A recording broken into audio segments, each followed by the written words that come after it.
Hi there, it's Jack, the Deputy Editor of Forestry Journal magazine, and I'm here at APF on day one of APF on the Tubex stand with James. Hi. James, how's it going so far? How's APF going? Yeah, pretty good. I mean, it's been a while, right? I think it's 4 years since we managed to all gather as an industry with all the delays and everything along the way. So it's nice to be here. The rain's held off for now. So yeah, I think we're pretty happy and footfall's good and still 2 days to go.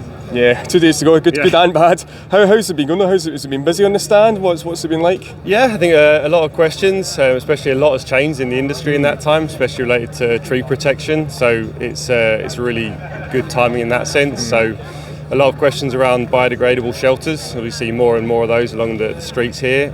Questions about the recycling scheme and kind of questions in general about what is more sustainable option for the industry out of those two. So no, some good discussions, and I think we opened a few minds and got some different views on opinions and things. So no, it's been good so far. Good. So you've got a lot on the stands here. You mentioned your products. What are you showing off? What are people able to see down here? Yeah, so we've tried to separate the stand into the two sides, kind of recycled, more traditional products, and then mainly focusing on the nature, the bio-based, biodegradable product. And that's been the idea, really, to try and spark that debate a bit. As a manufacturer, we're going to be pursuing both of those options. We see those as part of our portfolio going forward.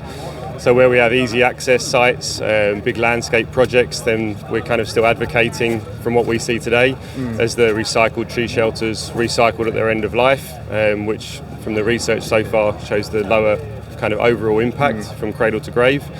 But then also having some really good discussions with people about bio-based, biodegradable shelters, especially in harder to access locations. So talking people through what they're made of. So Tubex Nature is a bio-based blend made from sugarcane, corn and starch, and then processed into the kind of standard shelter you see on the side.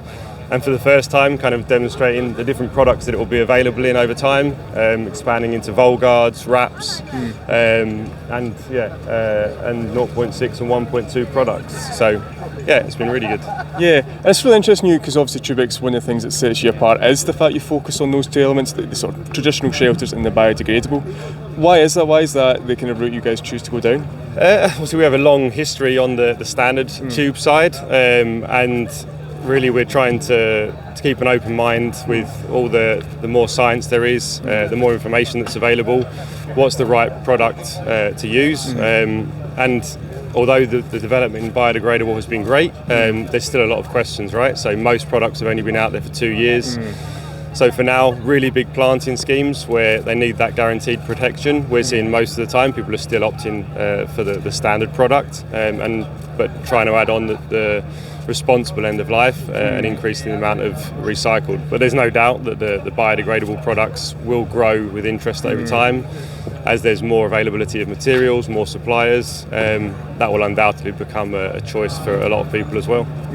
Yeah, I think it will. I think you're right. That's going to continue to be something that happens in the market. And you know, in terms of your biodegradable shelters, can you just tell me a bit more about them? I mean, what kind of protection do they offer? Yeah, so we've done all of the lab research, let's say. So we've put a lot of science into it.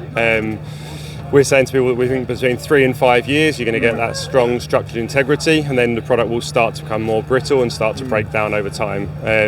In terms of testing, we've done all of the light transmission testing, the toxicity testing, and also using external laboratories like Eurofins to do soil biodegradability testing. So we really differentiate between, it's not a compostable product where you need to collect it and industrially compost it at high temperatures. It's been shown that it will degrade at soil ambient temperatures.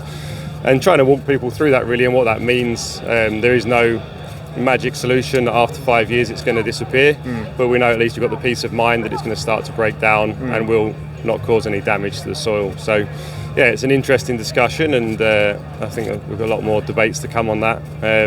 But hopefully as an industry, with everybody here, we can collaborate and get a standard set within the industry, so that if people know they want a biodegradable shelter, we all test to one standard and everybody knows that they're going to get an aligned product, and we're not using different claims or different tests within the industry.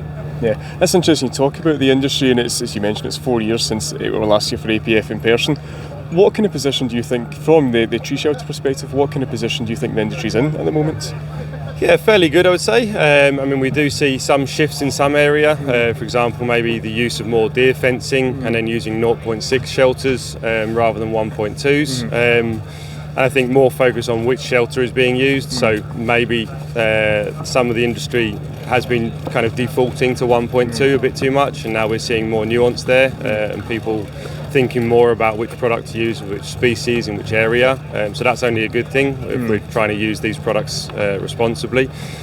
But as an industry, we see the growth, and I think there's been a lot of discussion on why people use shelters, and I think we're coming out the back end of that, and people realise they're being used for good reason, and they're helping us establish these forests of the future. So I think that the debate continues, but I think tree shelters hold a place there, and we continue to see that in the discussions over today and tomorrow and Saturday.